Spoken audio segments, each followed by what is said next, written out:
Hello friends, welcome back to my channel stock queen 31। Channel को subscribe नहीं किया, please subscribe my channel. Balkrishna के Q4 के number disclose हो चुके हैं। अगर मैं बात करूं बालकृष्णा की, तो यहाँ पर ये जो इन्होंने फिगर दी हुई है वो करोड़ में दी हुई है। एक साइड पर इन्होंने स्टैंड ऑन रिजल्ट पब्लिश किए, दूसरी साइड पर इन्होंने कंसोलिडेटेड। तो हम देख लेते हैं कंसोलिडेटेड रिजल्ट कैसे रहे हैं। Q4 के ओवरऑल नंबर तो देख लेते हैं। रेवेन्यू की बात करूँ तो इस क्वार्टर कंपनी का रेवेन्यू 2752 करोड़ था। Q3 में कंपनी का रेवेन्यू 2560 करोड़ था। Q4 में कंपनी का रेवेन्यू लास्ट ईयर 24 में 2681 करोड़ था। तो हमें क्वार्टर ऑन क्वार्टर रेवेन्यू में बढ़त देखने को मिली है। इसके अलावा अब हम ईयर ऑन ईयर देख लेते हैं। तो इस ईयर कंपनी का रेवेन्यू 10,446 करोड़ था। तो लास्ट ईयर कंपनी का रेवेन्यू 9,368 करोड़ था। तो अगर हम बात करें साल दर साल की, तो साल दर साल भी हमें EPS की बढ़त देखने को मिली है। इसके अलावा अब हम कंपनी के खर्चों के बारे में बात कर लेते हैं। पहला पैरामीटर तो हमने इनका देख लिया है रेवेन्यू। अब हम इस कंपनी के एक्सपेंस देख लेते हैं कि कंपनी के एक्सपेंस कितने बड़े हैं।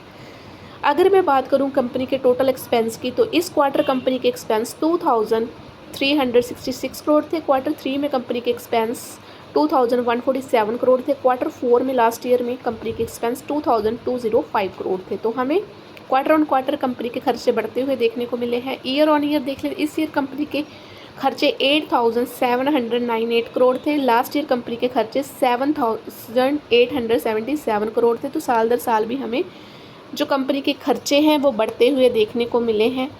इसके अलावा अब हम इसके नेक्स्ट पैरामीटर को देख लेते हैं। प्रॉफिट, कंपनी के प्रॉफिट कैसे रहे। अगर हम बात करें Q3 की, तो यहाँ पर कंपनी के जो हमें प्रॉफिट है वो 368 करोड़ देखने को मिले हैं। Q3 में 469 करोड़ के देखने को मिले हैं। Q4 में लास्ट ईयर में कंपनी के प्रॉफिट 486 करोड़ के अब हम ईयर ऑन ईयर देख लेते हैं। तो इस ईयर कंपनी के प्रॉफिट 1654 करोड़ थे। तो लास्ट ईयर कंपनी के प्रॉफिट 1471 करोड़ थे। तो यहाँ पर साल दर साल भी हमें प्रॉफिट कंपनी के बढ़ते हुए देखने को मिले हैं, लेकिन क्वार्टर ऑन क्वार्टर हमें प्रॉफिट में डिक्लाइन देखने को मिला है। EPS देख लेते हैं। इस ईयर कंपनी का EPS 19 था और Q3 में कंपनी का EPS 23 था। अगर हम बात करें Q4 लास्ट ईयर की, तो वहाँ पर आप देख सकते हो जो कंपनी का EPS था वो 25 था।